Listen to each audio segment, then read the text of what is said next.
Hi, my name is Gigi Jacobs, and I'm making a video response today to the thoughts regarding Alan Grayson, who is the congressional representative for the 8th District of Florida. I've noticed today that we've talked about Alan Grayson, but we haven't really talked about his political situation.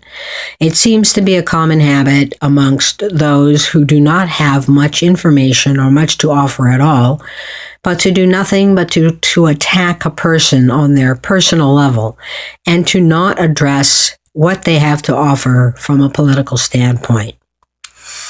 Now, the reason I bring this up is because Alan Grayson has some fantastic ideas. In fact, if I would say that I would relate with any one particular politician, it would be Alan Grayson himself. The thing that I am hearing is we are discussing his personal life, and I don't understand what his personal life has to do with his political life unless there is a conflict of interest.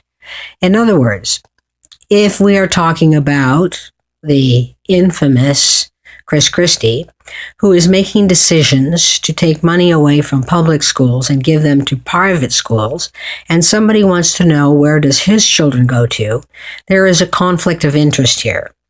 I don't see a conflict of interest in the charges that have been made or have been alleged against Alan Grayson. And I do not see anything that is negative about any of his political suggestions. But by the same token, since we spent a few minutes talking about Alan Grayson, I wonder why we haven't spent a few minutes talking about somebody named Darrell Issa. Darrell Issa runs the Oversight Committee, and the Oversight Committee is to, oversight or look over all the cons and the con artists and the thieves and the people who are doing wrongdoings in a political manner in order to win or to achieve whatever their goal is. Now, why would we put an ex-con, somebody who has himself been accused of being a thief, somebody who was nearly prosecuted for burning down his own buildings? And while I cannot say with any definite certainty that he did burn down his own buildings, I can tell you that the prosecutor all but wanted to, but they believe they may not have had enough evidence to completely close the case.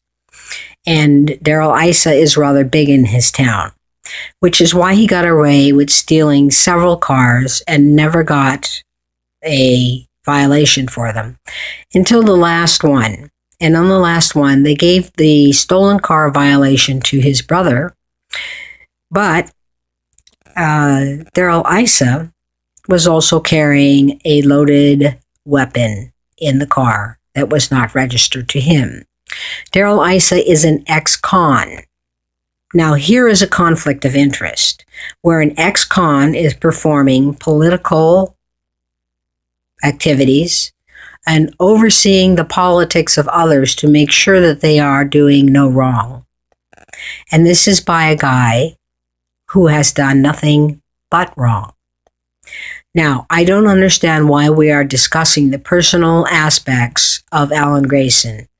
I think that the Democratic Party has become a very weak party and will submit, and this is partially to their brain structure, but will submit to almost any claim made about them and take it personally and take it home with great regrets when they don't need to.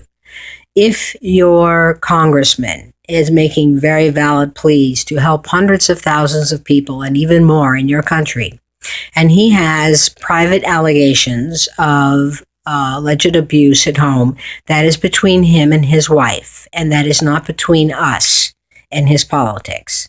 But when we put Darrell Issa, an ex-con, in other words, as an ex-felon, in charge of the Oversight Committee, and he acts so disgusting today, in which he basically puts on a show of a one-sided hearing where he is going to attack and going to prove that somehow President Obama has been responsible for some IRS faulty calculations or faulty decision-making processes. Then I think we need to talk about Daryl Issa and his position. But I don't think that we have anything to be concerned about regarding Alan Grayson. As a politician, he does the best that he can. He is forthright. He is not there to present an image, and he does his job well. And until he crosses that point, I will have nothing to say about Alan Grayson other than I am a supporter of his all the way. That's what I have to say tonight. This is Gigi Jacobs. Hope you're having a good evening.